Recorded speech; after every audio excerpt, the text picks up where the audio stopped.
네, 안녕하세요. 주식은 역시 끼리끼리 세이기리스입니다. 안녕하세요, 기름들. 자, 어제 파월 아저씨가 이상한 소리를 했죠. 그래서 나스닥이 무려 3%나 급락했지만 우리나라는 잘 버티는 흐름을 나타냈습니다. 어떤 흐름이 나왔는지 확인해 보도록 할게요. 바로 보도록 하겠습니다. 오늘 코스피 0.3% 하락, 코스닥은 0.4% 하락으로 그냥 평소에도 나타날 수 있는 적당한 조정이라고 말할 수 있겠죠. 그리고 기분들이 보시다시피 처음에는 약했는데 가면 갈수록 강해지는 전약 후강의 모습을 나타내서 내일 또 충분히 기대를 할 수 있습니다. 그래서 결국 코스피 조금 크게 떨어지나 싶더니 다시 붉은 양봉으로 가득 채우는 걸 확인할 수 있고 결국은 2300을 지키는 걸 우리가 확인할 수 있습니다. 추가적인 상승 기대를 해봐야겠네요. 그리고 어제도 말씀드렸다시피 지금 이제 20주선 이거를 단 한 번도 최근 1년 3개월 동안 뚫은 적이 없다고 하는데 이번에 버텼기 때문에 충분히 가능성이 생긴 것 같습니다. 저 기리스의 개인적인 생각으로는 이거를 뚫고 가면은 2450 이 정도까지 올라갔다가 한 번 더 하락했다가 그거를 지지하고 다시 올라가는 그런 흐름이 나올 수 있을 것 같은데 하지만 결국 시간이 지나봐야 더 정확히 알 수 있겠죠. 일단은 20주선을 뚫을 수 있는지 이거를 다음 주에 지켜봐야 될 것 같습니다. 오늘의 매동은 나쁘지 않았습니다. 개인 3,800원 매수, 외국인 또 매수합니다. 1,700원 매수, 기관 5,800원 매도, 그리고 플러스 연기금이 오랜만에 800억이나 매수합니다. 이제 드디어 연기금이 들어오는 걸까요? 그렇다면 그 와중에 무엇을 사는가 봤더니 삼성전자, LG엔솔, LG화학, 포스코홀딩스, 고려아연, 위기업들을 사는 걸 확인할 수 있습니다. 오늘의 증시 포인트를 보도록 하겠습니다. BJ 파월 아저씨가 이상한 소리를 했습니다. 금리 상승 속도는 낮출 수 있겠지만 그런데 천천히 계속 올릴 수 있다. 이러한 약간 매파적인 이야기를 했죠. 그렇기 때문에 어제 증시가 많이 흔들렸는데 그 와중에 잘 방어해서 다행입니다. 그리고 플러스 중국에서는 결국 제로 코로나를 포기 못한다 이런 얘기가 돌고 있습니다. 환율은 보합권입니다. 1423원. 아시아 증시는 보합권을 나타내는데 특히 항생은 2.8%나 급락을 했습니다. 최근 들어 제로 코로나를 버린다 이러한 루머 때문에 올랐는데 그 부분을 반납한다고 볼 수 있겠죠. 어제 하락 마감한 미국은 소폭 상승하고 있습니다. 이제 두 번째 날이 더 중요할 것 같은데 과연 오늘 미국 증시는 어떤 식의 흐름이 나타날지 일단 먼저 하락하고 시작했기 때문에 오늘은 거기에 따른 반등이 나오기를 진심으로 바랍니다. 오늘의 선물 옵션을 보도록 하겠습니다. 외국인은 눈치 보기를 나타냈습니다. 그런데 옵션을 보니까 다시 또 콜옵션을 매수, 풋옵션을 매도하면서 FOMC가 끝나고 이제 상방으로 또다시 베팅하는 게 아니겠는가 라는 생각을 조금 내볼 수 있습니다. 한 일주일 정도는 더 지켜봐야겠네요. 쇼핑을 보도록 하겠습니다. 개인, 카카오, 삼성전자, 기아,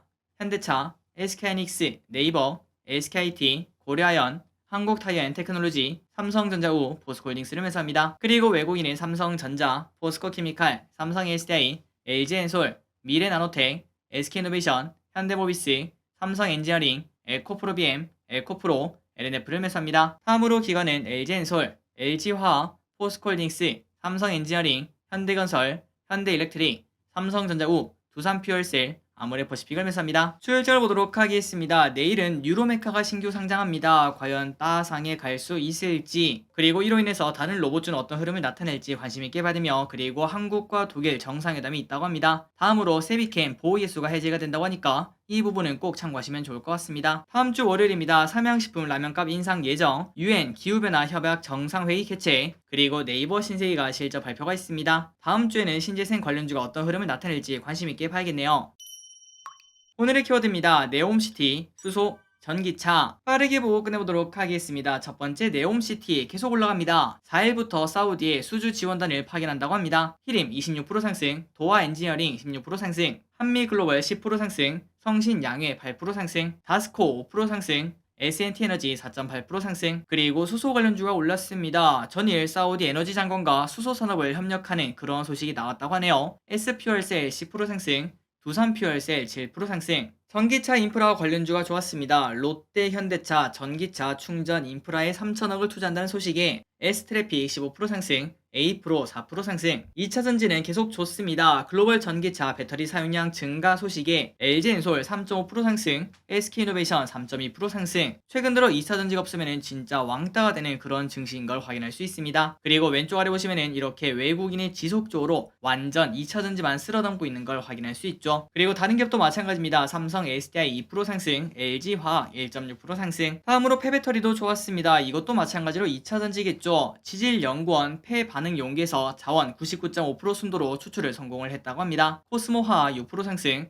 왜 크론한테 5% 상승, 원익PN이 3% 상승, 이지트로닉스 2% 상승합니다. 얼마 전에 폐배터리 ETF가 상장을 했는데 그 흐름은 어떨지 계속 봐야 될 것 같습니다. 원자력이 좋았습니다. 폴란드 두 번째 원전 사업자는 한수원이 될 수 있다, 이러한 이야기를 하면서 한전기술 9% 상승, 한전산업 6% 상승, 방위산업이 좋았습니다. 북한의 도발의 상승, 빅텍 1% 상승, 하나에로스페이스 지속적으로 슬금슬금 올라갑니다. 1.8% 상승 중. 풍력에너지가 좋았습니다. 재생에너지 정책 내 풍력에너지 비중을 확대한다는 소식에 CS윈드 0.8% 상승, CS베어링 2.7% 상승. 리튬이 좋았습니다. 캐나다 자국 핵심 광물에 투자하는 중국 기업을 철수하라, 이러한 명령을 내렸다고 합니다. 반사 수혜가 기대가 된다고 하네요. 미래나노텍 상한가 도착, 강원에너지 8% 상승, 삼성엔지니어링 또다시 불을 뿜었습니다. 5% 상승, 외연과 이익의 동반 성장이 예상이 됩니다. 두산이 4.8% 올라갑니다. 3분기 호실적이 상승, 중고차 관련주인 K카 5% 상승합니다. 3분기에 호실적을 기록을 했다고 합니다. 분리막 관련주인 SKIT 오늘 7% 급락합니다. 3분기 실적이 적자 전환을 했고 컨센 대비 하락을 했다고 합니다. 오늘의 시황전은 여기까지 끝났습니다. 항상 이렇게 같이 공부해서 진심으로 감사합니다. 지금까지 기리셨습니다.